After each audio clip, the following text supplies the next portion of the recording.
ಸಾಯಿ ಪ್ರಕಾಶ್ ನಾವೆಲ್ಲರೂ ಅವರ ಸಿನಿಮಾಗಳನ್ನು ನೋಡ್ತಾ ಬಂದವರು. ನಾನು ಇಲ್ಲಿಂದ 800 ಕಿಲೋಮೀಟರ್ ದೂರದವನು, ಚಡಚಣದವನು. ನಮ್ಮ ಪಾಲಿನ ವಿಶ್ವವಿದ್ಯಾಲಯ ಯಾವುದು ಅಂದರೆ ಸಿನಿಮಾ ಥಿಯೇಟ್ರು, ನಾಟಕ ಥಿಯೇಟ್ರು. ಓಪನ್ ಆಗಿ ಹೇಳ್ತಾ ಇದ್ದೆ. All the best we learn from cinema theatres. It may be language, it may be accent, it may be modulation, it may be our own body presentation.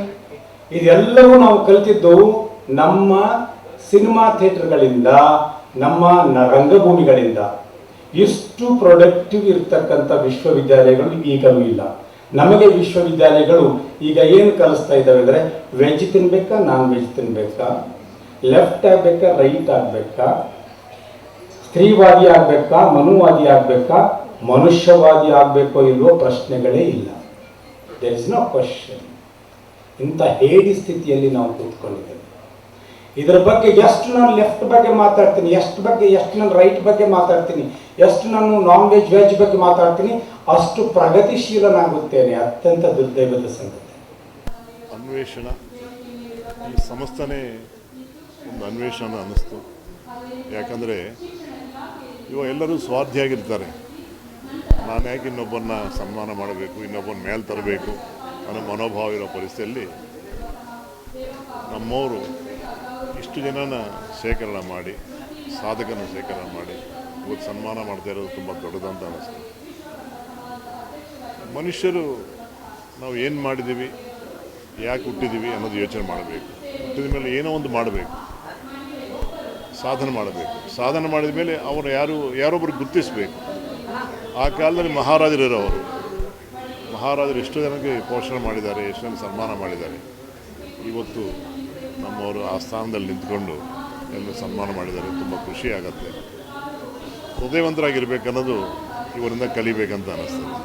Karnataka ರಾಜ್ಯದಲ್ಲಿ ಅನ್ವೇಷಣಾ ಸಾಂಸ್ಕೃತಿಕ academy ಸನ್ಮಾನ್ಯ ಶ್ರೀ ಭದ್ರಾವತಿ ರಾಮಾಚಾರ್ ಅವರು ಮಾಡಿರುವಂಥ ಈ ಕಾರ್ಯಕ್ರಮ ಎಲ್ಲರಿಗೂ, ಸಾಧಕರಿಗೆ, ಈ ರಾಜ್ಯದಲ್ಲಿ ಯಾರು ಸಾಧನೆ ಮಾಡಿದ್ದಾರೆ ಆ ಸಾಧಕರಿಗೆ ಎಲ್ಲರಿಗೂ ಇವತ್ತೊಂದು ದಿನ ಸನ್ಮಾನ ಮಾಡಬೇಕು ಅಂತ ಅವರೊಂದು ಅಪೇಕ್ಷೆ ಇಟ್ಕೊಂಡು ಇವತ್ತು ನಮ್ಮ ಕೊಪ್ಪಳದ ಉತ್ತರ ಕರ್ನಾಟಕದವರಿಗೆ ಎಲ್ರಿಗೂ ಸನ್ಮಾನ ಮಾಡಬೇಕು ಅಂತೇಳಿ ಕರೆಸಿದ್ದಾರೆ. ಅವ್ರಿಗೆಲ್ರಿಗೂ ಈಗ ಸನ್ಮಾನ ಆಗಿದೆ. ಈ ಒಂದು ಅನ್ವೇಷಣಾ ಸಾಂಸ್ಕೃತಿಕ ಅಕಾಡೆಮಿ ಇನ್ನೂ ಬಹಳ ಎತ್ತರಕ್ಕೆ ಬೆಳಿಬೇಕು. ಇನ್ನೂ ರಾಜ್ಯಾದ್ಯಂತ ಎಲ್ಲರನ್ನೂ ಗುರುತಿಸ್ಕೊಬೇಕು. ಸಾಹಿತ್ಯದಲ್ಲಿ ಅನೇಕ ಪುಸ್ತಕಗಳನ್ನು ಬರೆದು ಹೆಸರುವಾಸಿಯಾಗಿರುವಂಥ ನಮ್ಮ ಭದ್ರಾವತಿ ರಾಮಾಚಾರ್ಯರು ಇನ್ನೂ ಅನೇಕ ಕಾರ್ಯಕ್ರಮಗಳು ಮಾಡಬೇಕು. ಅವ್ರ ಜೊತೆಗೆ ಶ್ರೀಮತಿ ಮಾಲಿನಿ ಅವರು ಕೂಡ ಅವರಿಗೆ ಕೈ ಜೋಡಿಸಿದ್ದಾರೆ. ಅವರು ಮಹಿಳೆಯರನ್ನೆಲ್ಲರನ್ನೂ ಗುರುತಿಸಲಿಕ್ಕೆ ಆಯಮ್ಮನೂ ಕಾರಣ ಆಗಿದ್ದಾರೆ. ಈ ಒಂದು ಕಾರ್ಯಕ್ರಮ ಯಶಸ್ವಿ ಆಗಿದೆ. ನೀವೆಲ್ಲ ಈಗಾಗಲೇ ನೋಡಿದ್ದೀರಿ. ಏನು ಸಾಹಿತ್ಯದಲ್ಲಿ ಭಾಳಷ್ಟು ದೊಡ್ಡ ಹೆಸರು ಮಾಡಿದ್ದಾರೆ. ಇನ್ನೂ ಹೆಸರು ಮಾಡಲಿ. ಪ್ರತಿಯೊಬ್ಬರು ಪುಸ್ತಕ ತೊಗೊಂಡು ಓದಬೇಕು. ಓದಿದ್ರೆ ಈ ಒಂದು ಜ್ಞಾನ ವಿಸರ್ಜನೆ ಆಗುತ್ತೆ, ಜ್ಞಾನ ಬರುತ್ತೆ. ಆದ್ದರಿಂದ ಜ್ಞಾನಕ್ಕೋಸ್ಕರನೇ ನಾವು ಪುಸ್ತಕಗಳನ್ನ ಓದಬೇಕು ಅನ್ನೋ ಒಂದು ಭಾವನೆನ ಇಟ್ಕೊಂಡಿದ್ದೀವಿ. ಆದ್ದರಿಂದ ಪ್ರತಿಯೊಬ್ಬರು ಈ ಒಂದು ಪುಸ್ತಕಗಳನ್ನ ಕೊಂಡುಕೊಂಡು ಓದಬೇಕು.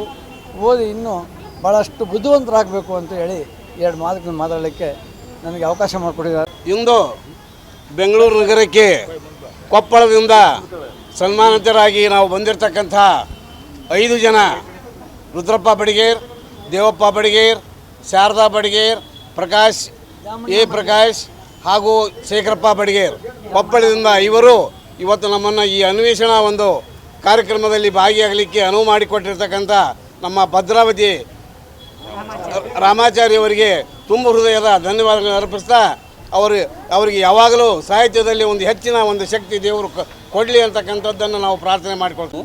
ಹುಬ್ಬಳ್ಳಿಯಿಂದ ಸುನೀಲ್ ಕುಮಾರ್ ಜಗನ್ನಾಥ್ ಚಿತ್ರಗಾರ್. ನಾನು ಬಾಲ್ಯದಿಂದ ಚಿತ್ರಕಲೆಯಲ್ಲಿ ತುಂಬ ಆಸಕ್ತಿ ಇದ್ದು ಚಿತ್ರಕಲಾ ಶಿಕ್ಷಕನಾಗಿ ನಿವೃತ್ತಿಯಾಗಿದ್ದೇನೆ.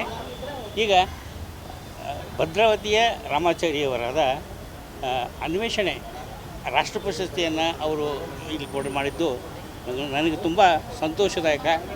ಹೀಗೆ ಕೆಲವು ಖಾಸಗಿ ಸಂಸ್ಥೆಗಳು ಮಾಡಿದರೂ ಕೂಡ ಸರ್ಕಾರ ನಮ್ಮಂಥ ಕಲಾವಿದರನ್ನು ಗುರುತಿಸಬೇಕು ಅಂತ ನಾನು ಕಳಕಳಿಯಿಂದ ಪ್ರಾರ್ಥಿಸ್ತೇನೆ. ನಾನು ಕೊಪ್ಪಳಿದ್ದ ಶಾರದಾ ಬಡಿಗೇರ್ ಅಂತ ಬಂದಿದ್ದೇವೆ. ಅಧಿವೇಶನ ಅಕಾಡೆಮಿಯವರು ನನ್ನ ಸನ್ಮಾನಕ್ಕೆ ಕರೀಲಿಕ್ಕೆ ತುಂಬ ಹೃದಯ ಧನ್ಯವಾದಗಳು. ಆಮೇಲೆ ರಾಮಾಚಾರಿ ಅಂತವರು ಇನ್ನೂ ಪ್ರತಿಭೆಯನ್ನು ಹೆಚ್ಚಾಗಲಿ, ಅವರು ಸನ್ಮಾನಗಳು ಇನ್ನೂ ಅರಿಸಿ ಬರಲಿ, ಅವರಿಗೂ ನನ್ನನ್ನು ಕರೆಸಿ ಸನ್ಮಾನ ಮಾಡೋದಕ್ಕೆ ತುಂಬ ಅಂತ ನಾನು ಕೊಪ್ಪಳದಿಂದ ಬಂದಿದ್ದೇನೆ. ನಮ್ಮ ಒಂದು ತಂಡ ಕೊಪ್ಪಳ ಜಿಲ್ಲೆಯಲ್ಲಿ ಒಂದು ಹೆಸರು ಪಡೆದಂಥ ಒಂದು ಕಾರ್ಯವನ್ನು ಮಾಡ್ತಾ ಇದೆ. ಸಮಾಜದ ಸಂಘಟನೆಯನ್ನು ಮಾಡ್ತಾ ಇದ್ದೇವೆ. ಸಮಾಜವನ್ನು ಒಗ್ಗೂಡಿಸುವಂಥ ಕೆಲಸವನ್ನು ಮಾಡಿದ್ದನ್ನು ಗುರುತಿಸಿ ನಮ್ಮ ಭದ್ರಾವತಿಯ ರಾಮಾಚಾರ್ಯರು ನಮಗೆ ಸನ್ಮಾನವನ್ನು ಕೊಟ್ಟಿದ್ದಾರೆ. ಆ ಸನ್ಮಾನಕ್ಕೆ ನಾವು ಇನ್ನೂ ಹೆಚ್ಚಿನ ರೀತಿಯಲ್ಲಿ ಸಮಾಜವನ್ನು ಒಗ್ಗೂಡಿಸುವಂಥ ರೀತಿಯಲ್ಲಿ ನಾವು ಕೆಲಸ ಮಾಡ್ತಾ ಇದ್ದೇವೆ. ನಾವು ಈ ಒಂದು ಅನ್ವೇಷಣಾ ಸಾಂಸ್ಕೃತಿಕ ಅಕಾಡೆಮಿಗೆ ನಮ್ಮ ಕೊಪ್ಪಳ ಜಿಲ್ಲೆಯಿಂದ ಅವರಿಗೆ ಧನ್ಯವಾದಗಳನ್ನು ಹೇಳಲಿಕ್ಕೆ ಇಷ್ಟಪಡ್ತಾ ಇದ್ದೀನಿ. ಈ ಕಡೆಯಿಂದ ಬಂದಿದ್ದೀವಿ. ಭದ್ರಾವತಿ ರಾಮಾಚಾರ್ಯವರು ಎಲ್ಲ ಕ್ಷೇತ್ರದಲ್ಲಿ ಸಾಧನೆ ಮಾಡಿದ ಸಾಧಕರನ್ನು ಒಂದು ಅವರಿಗೆ ಸರಿಯಾದ ಒಂದು ವೇದಿಕೆಯಲ್ಲಿ ಪ್ರಶಸ್ತಿ ಕೊಡೋದ್ರ ಮೂಲಕ ಪ್ರೋತ್ಸಾಹವನ್ನು ಮಾಡ್ತಾ ಇದ್ದಾರೆ. ಕಲಾವಿದರಿಗೆ, ಸಾಧಕರಿಗೆ ಇದು ಒಂದು ಒಳ್ಳೆಯ ಬೆನ್ನು ತಟ್ಟುವ ಕಾರ್ಯಕ್ರಮವನ್ನು ಅವರು ಮಾಡ್ತಾ ಇರೋದ್ರಿಂದ ಅವರಿಗೆ ನಾವೆಲ್ಲರೂ ಅಭಿನಂದನೆನ ಹೇಳ್ತೀವಿ. ಹಾಗೆ ಮುಂದೆ ಸಮಾಜದಲ್ಲಿ ಇನ್ನೊಂದು ಹೆಚ್ಚಿನ ಕಾರ್ಯಕ್ರಮಗಳನ್ನ ಮಾಡಿ ಕಲಾವಿದರನ್ನ ಬೆನ್ನು ತಟ್ಟುವ ಕೆಲಸ ಮಾಡಲಿ ಅಂತ ಈ ಮೂಲಕ ಹೇಳಿ ಅಂತೇಳಿ ನಾನು ಇಡೀ ಕರ್ನಾಟಕದ ಎಲ್ಲ ಪತ್ರಿಕೆಗಳಲ್ಲಿ 1992ರಿಂದ 500 ಕಥೆಗಳನ್ನು ಬರೆದಿದ್ದೀನಿ. 500ಕ್ಕಿಂತ ಹೆಚ್ಚು ಲೇಖನಗಳು ಬರೆದಿದ್ದೀನಿ. 35 ಪುಸ್ತಕಗಳು ಬರೆದಿದ್ದೀನಿ. ಅದಕ್ಕೆ ಸುಮಾರು ಪುಸ್ತಕಗಳಿಗೆ ಪ್ರಶಸ್ತಿಗಳು ಬಂದಿದೆ. ಮತ್ತು ಚಲನಚಿತ್ರಗಳಲ್ಲಿ ಸಹಾಯಕ ನಿರ್ದೇಶಕ ಆಗಿ ಸಂಭಾಷಣೆಕಾರನಾಗಿ ಕೆಲಸ ಮಾಡಿದ್ದೀನಿ. ವಜ್ರೇಶ್ವರಿ ಕಂಬೈನ್ಸ್ ರಾಜ್ಕುಮಾರ್ ಬ್ಯಾನರಲ್ಲಿ ಮತ್ತು ನಾಗತಿಹಳ್ಳಿ ಚಂದ್ರಶೇಖರ್, ಕೋಳು ರಾಮಕೃಷ್ಣ ಅವರು ಮುಂತಾದ ನಿರ್ದೇಶಕರ ಹತ್ರ ಕೆಲಸ ಮಾಡಿದ್ದೀನಿ. ಬೆಂಗಳೂರಿಗೆ ಬಂದಾಗ ಭದ್ರಾವತಿ ಬಿಟ್ಟು ಭದ್ರಾವತಿಯಿಂದ ಠಾಣಾಂತರಗೊಂಡಾಗ ಕರ್ನಾಟಕ ರಾಜ್ಯ ವಿಶ್ವಕರ್ಮ ಮಹಾಮಂಡಲದ ರಾಜ್ಯಾಧ್ಯಕ್ಷರಾದ ಶ್ರೀಯುತ ಎಲ್ ನಾಗರಾಜಾಚಾರ್ಯ ಅವರು ನನಗೆ ಬೆನ್ನೆಲುಬಾಗಿ ನಿಂತ್ಕೊಂಡ್ರು. ನಾನು ಅತ್ಯಂತ ಕಷ್ಟದಲ್ಲಿದ್ದೆ. ಆ ಕಷ್ಟದಲ್ಲಿ ನನಗೆ ಸಹಾಯ ಮಾಡಿ ಮೇಲೆತ್ತಿದ್ದವರು ಶ್ರೀಯುತ ಎಲ್ ನಾಗರಾಜಾಚಾರ್ಯ ಅವರು ನನ್ನ ಗಾಡ್ ಫಾದರು. ಅದು ನಾನು ಹೆಮ್ಮೆಯಿಂದ ಹೇಳ್ಕೊಳ್ತೀನಿ. ಇವತ್ತು ನಾನು ಅನ್ವೇಷಣೆ ಸಾಂಸ್ಕೃತಿಕ ಅಕಾಡೆಮಿ ಯಾಕೆ ಆರಂಭ ಮಾಡಿದೆ ಅಂತ ಹೇಳಿದ್ರೆ, ಅನೇಕ ಕಡೆ ಅನೇಕ ಕಲಾವಿದರಾಗಿರ್ಬೋದು, ಸಮಾಜ ಸೇವಕರಾಗಿರ್ಬೋದು, ಇತರೆ ಪ್ರತಿಭಾವಂತರಿದ್ದಾರೆ ನಮ್ಮ ರಾಜ್ಯದಲ್ಲಿ.